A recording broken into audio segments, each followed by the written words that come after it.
Assalamualaikum warahmatullahi wabarakatuh. Marilah sama-sama kita mulakan kuliah pada tengah hari ini dengan Ummul Quran Al-Fatihah. A'udzubillahi minasyaitonirrajim. Bismillahirrahmanirrahim. Alhamdulillahirabbil alamin arrahmanir rahim. Iyyaka na'budu wa iyyaka nasta'in. Ihdinas siratal mustaqim. Siratal ladzina an'amta 'alaihim ghairil maghdubi 'alaihim waladdallin. Alhamdulillahi rabbil alamin wassalatu wassalamu ala asyrafil anbiya'i wal mursalin Sayyidina Muhammadin wa ala alihi wa sahbihi wa man tabi'ahu wa nasarahu ila yaumiddin, amma ba'd. Kasihi dan dihormati Tuan Nazir dan seluruh pimpinan masjid, Tuan Imam, Tuan Bilal, tuan-tuan muslimin dan muslimat yang dihormati dan dikasihi sekalian.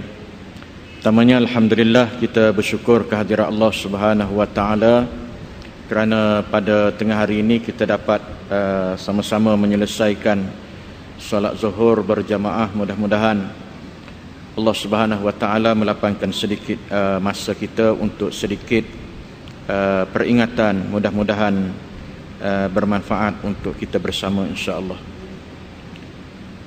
Dalam situasi yang ada pada ketika ini, kita mendapat pelbagai maklumat berkait dengan keadaan dan kedudukan sahabat-sahabat kita di Palestin, khususnya di Gaza.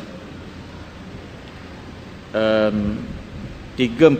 malam yang lalu, sewaktu subuh, seorang Bilal yang turun daripada rumahnya untuk azan subuh di masjid di sana, tiba-tiba dalam perjalanannya itu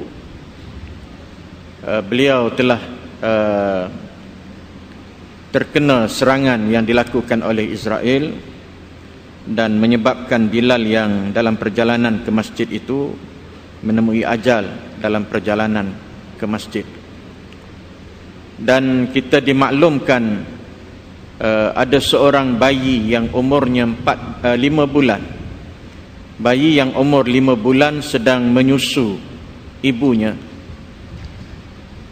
Apabila serangan itu dilakukan, ibu tadi terkena percikan bom yang dilancarkan, menyebabkan ibunya mati, dan anak yang berumur 5 bulan itu putus kedua belah tangannya. Abangnya masih sempat mendukung bayi yang umurnya 5 bulan itu, adiknya itu, dan setengah jam kemudian adiknya itu meninggal. Banyak kes yang berlaku yang menggambarkan kezaliman yang dilakukan oleh golongan Israel terhadap umat Islam di Palestin.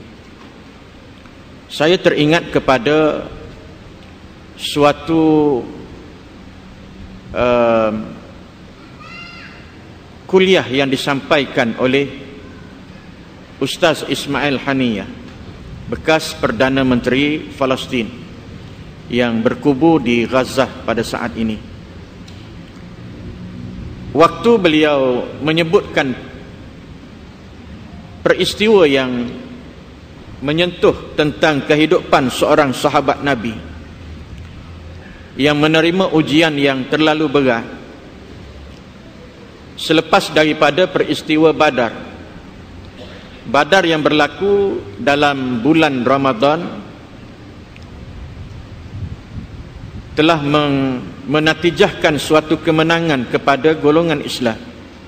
Islam mencapai kemenangan dalam perang Badar, menyebabkan musyrikin yang diketuai oleh Abu Sufyan pada saat itu berada dalam keadaan yang amat marah, amat kecewa. Selepas daripada itu difahamkan bahawa mereka mengadakan mesyuarat. Abu Sufyan panggil satu mesyuarat bersama dengan Abu Lahab untuk bincangkan bagaimana pendekatan yang harus diambil untuk memulihkan kembali reputasi mereka yang jatuh ekoran kekalahan dalam perang Badar.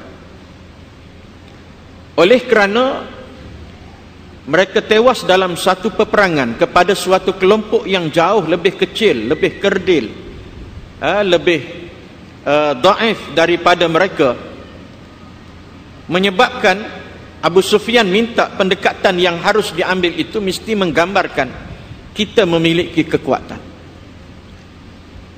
Selepas perbincangan tuan-tuan, mereka mengambil 3 resolusi, 3 keputusan dalam mengolah apa tindakan yang harus mereka lakukan. Yang pertama, mereka bersepakat untuk menangkap orang-orang Islam. Operasi untuk memburu dan menangkap akan dilancarkan. Yang keduanya, mereka yang ditangkap itu mesti diseksa. Dan yang ketiganya ialah kemuncak daripada itu, mereka mestilah dibunuh. 3 resolusi ini menggambarkan bahawa itulah tindakan yang akan mereka lakukan untuk mengembalikan keyakinan dan kepercayaan di kalangan masyarakat Mekah kepada mereka. Tuan-tuan yang dihormati sekalian, antara sahabat Nabi yang mula ditangkap ialah Khubayb bin Adi. Khubayb bin Adi ini tuan-tuan, waktu dia sedang berjalan, tiba-tiba dia ditangkap, tangannya diikat dan matanya ditutup. Dia dibawa ke suatu lokasi yang tidak diketahui. Di sana dia didera dari segi emosi dan perasaan, supaya perasaan terhadap Islam itu semakin mengendur. Tapi alhamdulillah, Khubayb bin Adi ini seorang yang istiqamah dengan Islam dan dia bertahan dengan Islam. Dalam waktu yang sama tuan-tuan, Abu Sufyan mengambil suatu pendekatan untuk mengumpulkan orang-orang Mekah supaya berhimpun di satu lokasi yang di hadapannya itu disediakan pentas untuk menyaksikan bagaimana seorang Muslim yang ditangkap akan didenda ataupun akan dihukum. Bila orang ramai berhimpun tuan-tuan, Abu Sufyan mengarahkan supaya Khubayb bin Adi ini diangkat, dibawa naik ke pentas. Bila dia berdiri di pentas, ikatan tangannya dibuka dan mata yang menutupnya itu dibuka. Bila dia tengok ke hadapan dengan kehadiran yang begitu ramai, dia pandang depan, pandang belakang, pandang kiri, kanan dan sebagainya. Bila dia perhatikan, dia mendapati tidak ada seorang pun daripada kalangan sahabat-sahabat Nabi yang ada dalam majlis itu. Seorang pun dia tengok tak ada yang Muslim, kecuali dia yang berdiri di atas pentas. Yang lain semua yang Muslim. Saat itu Khubayb bin Adi merasakan bahawa dia akan berhadapan dengan satu kesukaran, satu hukuman yang barangkalinya di luar daripada jangkaan dia. Lalu bila dia tengok di belakang adanya Abu Sufyan, seorang yang dominan pada masa itu dalam masyarakat Mekah, orang yang akan membuat segala keputusan pada hari itu. Lalu dia segera pergi kepada Abu Sufyan, melangkah 2 tapak ke belakang, lalu dia bersemuka dengan Abu Sufyan. Saat itu dia berkata kepada Abu Sufyan, "In syi'tum an tatrukuni arka'u raka'ataini qabla al-masra'i." Katanya, "Wahai Abu Sufyan, aku tahu bahawa hari ini aku berdepan dengan suatu ujian yang aku tidak dapat jangkakan, yang aku tidak dapat fikirkan bagaimana hukuman itu akan dijatuhkan kepada aku. Tapi aku rasakan bahawa berdasarkan kepada suasana kehadiran yang ada pada hari ini, aku berdepan dengan suatu ujian yang berat. In syi'tum an tatrukuni arka'u raka'ataini qabla al-masra'i." Dia kata, kalau kamu benarkan aku membuat suatu permintaan, izinkan kepada aku untuk mendirikan solat sunat 2 rakaat sebelum kamu jatuhkan apa-apa hukuman kepada aku. Dia kata dia minta izin nak dirikan solat 2 rakaat. Abu Sufyan tak nampak apa kekuatan daripada sembahyang, apa implikasi yang akan diperolehi oleh orang yang mendirikan sembahyang.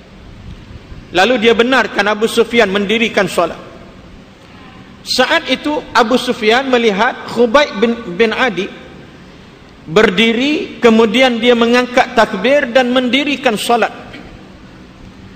Semua mata yang hadir pada masa itu melihat kepada Khubayb bin Adi. Yang menyaksikan itu juga adalah Abu Sufyan, yang menyaksikannya juga adalah Abu Lahab, yang menyaksikannya juga adalah seorang anak muda yang berada di tepi pentas, namanya Sa'id ibnu Amir al-Jumahi. Sa'id ibnu Amir ni tuan-tuan, dia duduk terlalu dekat dengan pentas sehingga dia dapat dengar butiran perbincangan, perkataan yang keluar daripada mulut Khubayb bin Adi dan apa yang berlaku di antara dia dengan Abu Sufyan. Dia kata apabila dia melihat Sa'id ibnu Amir ni tuan-tuan, seorang anak muda yang dilembutkan hatinya oleh Allah. Dia musyrik, dia bukan Islam, tetapi hatinya dilembutkan oleh Allah. Dia memerhatikan dengan pemikiran yang terbuka bagaimana seorang Muslim yang diseksa akhirnya dibunuh. Sa'id ibnu Amir menceritakan apa yang berlaku sepanjang peristiwa ini, yang akhirnya dia memeluk Islam. Dan ulama-ulama menyatakan Sa'id ibnu Amir ini adalah seorang lelaki rajulun ishtaral akhirah bid dunya, seorang lelaki yang menjual kehidupan dunianya semata-mata untuk mendapatkan kekuatan bagi menghadapi hari akhiratnya. Dia menggadaikan kehidupan dunia dia semata-mata untuk dapatkan nikmat kehidupan akhirat. Sa'id menceritakan bagaimana bila dia tengok Khubayb bin Adi mendirikan solat, dia menyatakan bahawa thumma nazara ilaihi wa huwa yastakbilul Ka'bah wa yusalli rak'atain ya lahasnihima wa ya latanihima. Katanya, aku menyaksikan bagaimana hebatnya seorang Muslim yang berdiri pada saat dia berhadapan dengan suatu hukuman yang berat, tiba-tiba dia boleh bangkit untuk menyembah Tuhannya, menghadap Tuhannya dalam keadaan yang amat sempurna, dalam keadaan yang amat khusyuk, seolah-olah dia meyakini sesuatu yang dijanjikan oleh Tuhannya selepas daripada itu. Bila selesai sembahyang, Khubayb bin Adi baca doa. Antara permintaannya kepada Allah ialah supaya Allah Ta'ala mengistiqamahkan dia dalam apa yang akan dihadapi selepas daripada itu. Tuan-tuan, selepas daripada itu, Khubayb bin Adi ini melangkah sekali lagi kepada Abu Sufyan. Dia pergi kepada Abu Sufyan, lalu dia berkata kepada Abu Sufyan, wallahi laula tazunnu anni atlaltu salata jaz'an minal maut la astaksartu minas salah. Wahai Abu Sufyan, kata dia, kalau tidak kerana kebimbangan aku apabila aku mendirikan solat ini, orang-orang kamu akan mengatakan aku sembahyang kerana aku takut untuk berdepan dengan hukuman dan penyiksaan. Kalau tidak kerana kebimbangan aku apabila aku bangun mendirikan solat, orang-orang kamu akan mengatakan aku takut untuk berdepan dengan kematian, maka aku sembahyang untuk melewat dan menangguhkan hukuman itu daripada dilaksanakan. Kalau tidak kerana itu, kata beliau, la astaksartu minas salat, nescaya aku akan memanjangkan tempoh solat. Tuan-tuan, Khubayb bin Adi ini seorang yang yakin dengan Islam. Ya, bila dia bercakap, dia merujuk kepada Nabi SAW, apa yang Nabi ajar kepada sahabat-sahabatnya tentang janji Allah, tentang sesuatu yang diberikan oleh Allah Ta'ala kepada orang mukmin yang bertahan dengan Islam. Walaupun terpaksa mengorbankan segala-galanya untuk Islam, dia bertahan. Khubayb bin Adi yakin dengan janji daripada Allah. Lalu bila dia bercakap demikian kepada Abu Sufyan, Abu Sufyan kata, sekarang giliran kamu untuk menerima hukuman. Abu Sufyan arahkan satu hukuman dijalankan kepada Khubayb bin Adi. Hukuman yang terlalu berat dilakukan kepada seorang manusia yang hidup semata-mata atas nama Islam. Sa'id ibnu Amir menyatakan bahawa sesungguhnya dia menyaksikan thumma syahida qaumahu bi'ainaini ra'sihi wa hum yumassilun. Dia kata, aku menyaksikan bagaimana Khubayb bin Adi ini diseksa dengan begitu kejam. telinganya dipotong. Telinga Khubayb bin Adi ini dipotong sebanyak 3 kali. Ya, katalah tuan-tuan, ni telinga Khubayb bin Adi. Telinga Khubayb bin Adi ini, bahagian sini adalah kepalanya. Mereka potong bahagian atas telinga Khubayb bin Adi, menyerong, menyilang sampai ke bahagian tengah, cuping bahagian atas ni jatuh. Darah mengalir. Kemudian mereka potong pula bahagian daripada atas ini kepada bahagian cuping bahagian bawah. Ya, bila jatuh cuping di bahagian bawah itu tuan-tuan, mereka kata kepada Abu Sufyan, apa lagi yang perlu kita lakukan? Abu Sufyan kata, potong keseluruhan telinga Khubayb bin Adi. Mereka letak mata pedang di atas bahagian tepi kepala sini, kemudian mereka tarik mata pedang tadi, putus telinga Khubayb bin Adi. Mereka nak balas dendam kepada apa yang berlaku kepada Abu Jahal.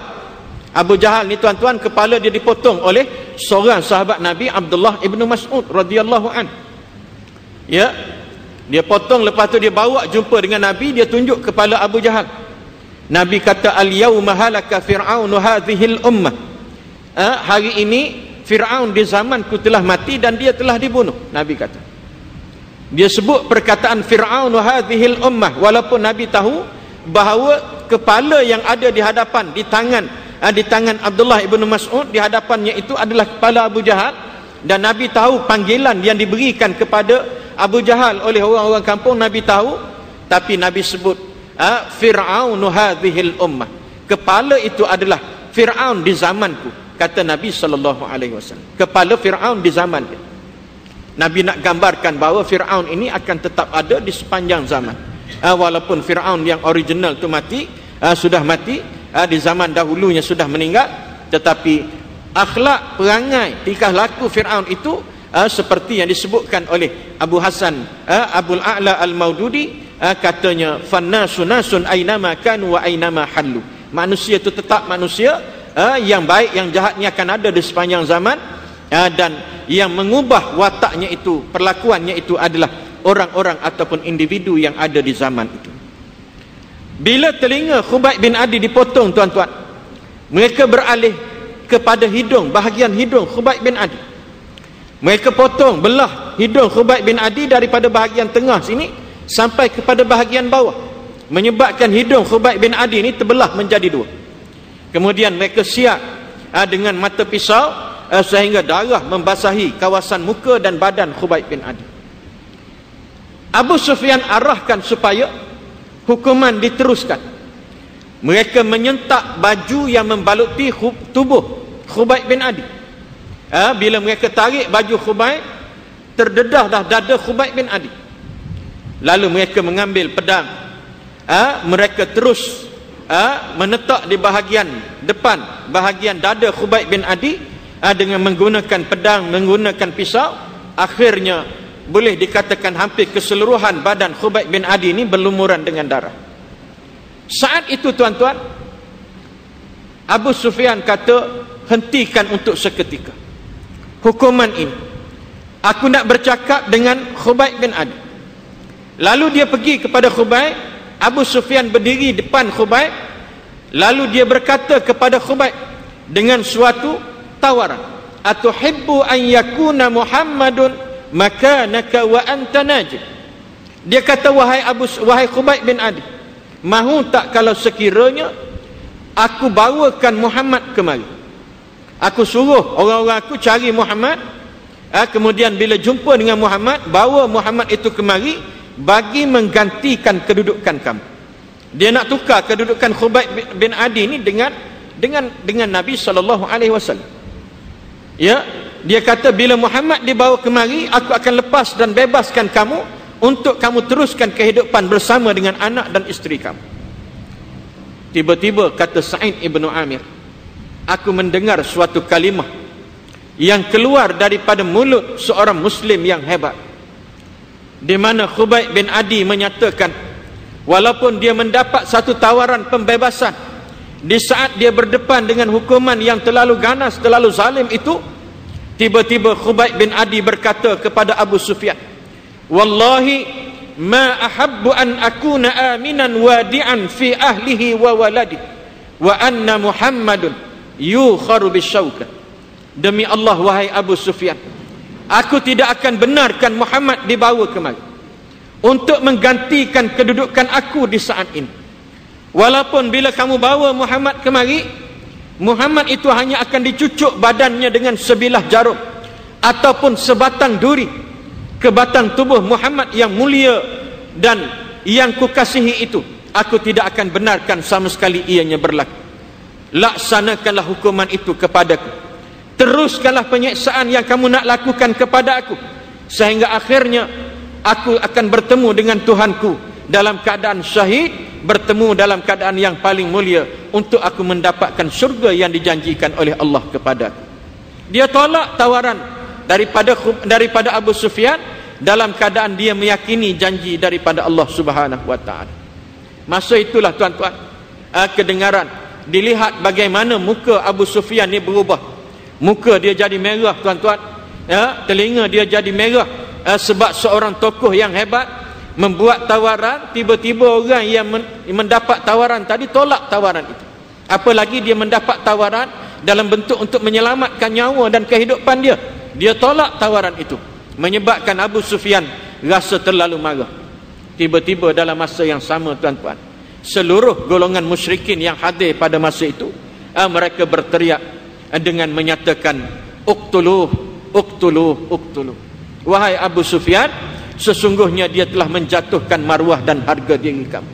Bila dia melakukan kepada kamu, samalah seperti mana dia melakukan kepada kami semua. Oleh kerana itu, jalan yang paling baik untuk menyelesaikan masalah ini ialah kamu mesti membunuh Khubayb bin Adi yang telah menjadi bebanan kepada kita semua. Saat bila dia menyatakan demikian tuan-tuan, Abu Sufyan sudah mula menggerakkan tangannya untuk mencapai senjata.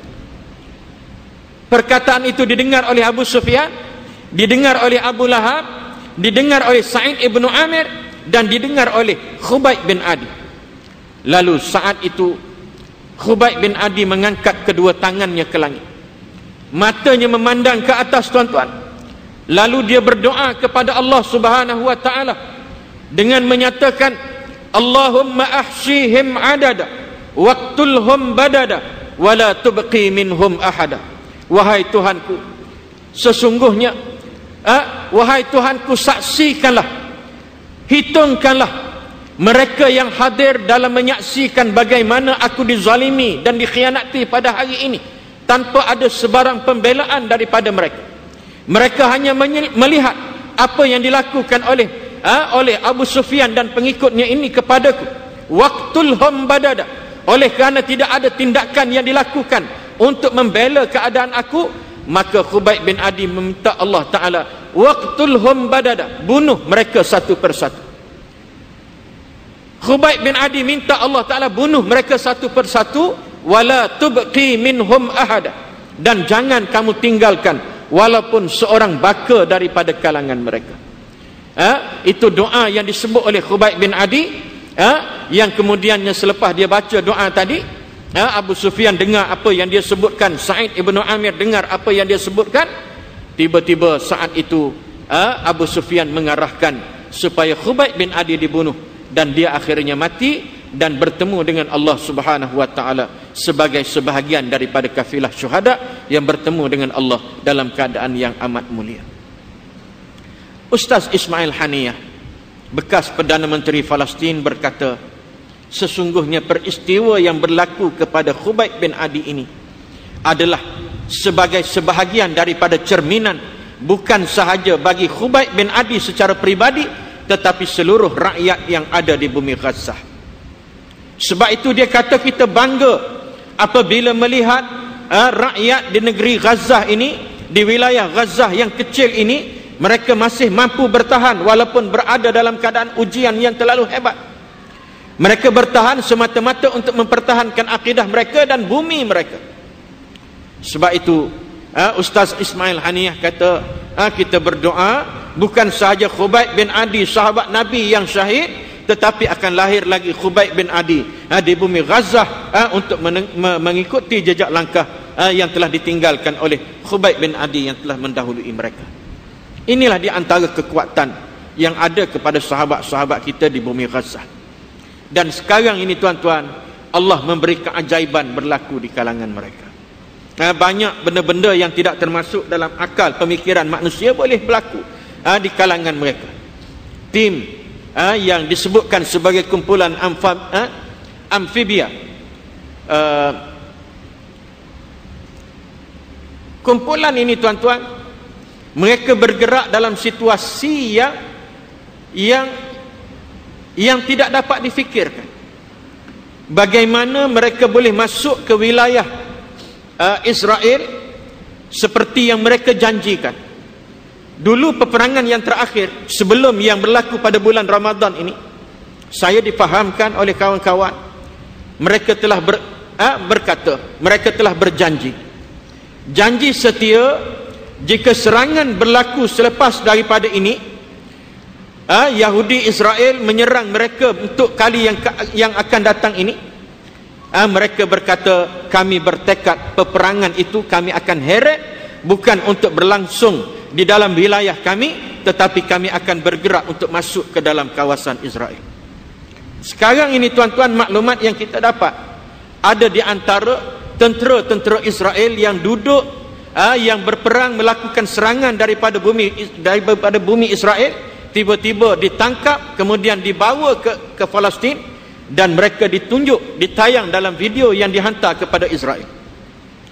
Tentera yang ditawan oleh kumpulan Islam Hamas. Bagaimana tentera ini boleh berenang dalam lautan untuk ke negara Israel sejauh 6 km tanpa henti. Tuan-tuan bayangkan, mereka berenang di dalam lautan tanpa henti sejauh 6 km dengan kelengkapan senjata di badan mereka, dengan pakaian perang mereka, sedang berlaku di bumi Gaza untuk mengajar bagaimana Israel supaya mereka menghormati golongan Islam. Sebab itu ujian-ujian ini mereka akan terus hadapi dengan istiqamah, dan kata Ustaz Ismail Haniyah, kami akan bertahan sehingga ke akhir hayat kami. Ujian ini tuan-tuan terlalu berat bagi kita untuk mendengar, apalagi bagi mereka yang menghadapinya. Oleh kerana itu tuan-tuan, salurkanlah kepada mereka sumbangan, terutamanya doa daripada kita semua umat Islam, supaya sahabat-sahabat kita ini akan tetap berdiri di atas nama Islam, dan mudah-mudahan Allah Subhanahu wa taala tidak menguji kita semua. Allah Taala tidak menurunkan ujian kepada kita semua sesuatu yang tidak mampu kita hadapi seperti mana mereka hadapi pada saat ini. Ya, Allah Taala tahu kita ni takat mana kekuatan kita, takat mana keupayaan kita untuk berdepan dengan ujian. 2 minggu lepas saya pergi ke Negeri Sembilan, masuk dalam kawasan perkampungan orang asli, tidur di sana sama dengan kawan-kawan. Kemudian subuh tu kita berkumpul bukan di surau tapi di rumah orang asli, bermalam di situ, rumah yang besar sikit, dijadikan center di sana, semayang ramai-ramai situ. Malam tu tidur sana, subuh tu Bilal qaryah situ dia bangun azan. Alhamdulillah, bangun azan dalam rumah penduduk, azan. Habis selesai azan subuh, semayang sunat. Lepas semayang sunat, Bilal tadi bangun qamat, bangun untuk qamat tuan-tuan. Sebut dah perkataan Allah, Allahu Akbar tu, sebut dah perkataan Allah. Tiba-tiba imam situ tanya dia, Jang, dia kata, Jang, siapa menang malam tadi? Tuan-tuan bayang, nak semayang subuh tu, imam boleh tanya Bilal, siapa menang malam tadi, Jang? Bilal yang dengar pertanyaan imam tadi break untuk qamat. Dia boleh jawab dulu kataan imam tadi tu. Dia kata apa tuan-tuan?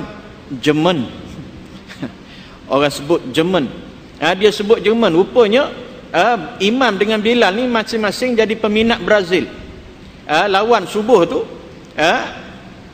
tak dan habis barangkali, pergi semayang subuh, sahur, semayang subuh. Jadi imam ni tak tahu keputusan. Imam tak tahu keputusan.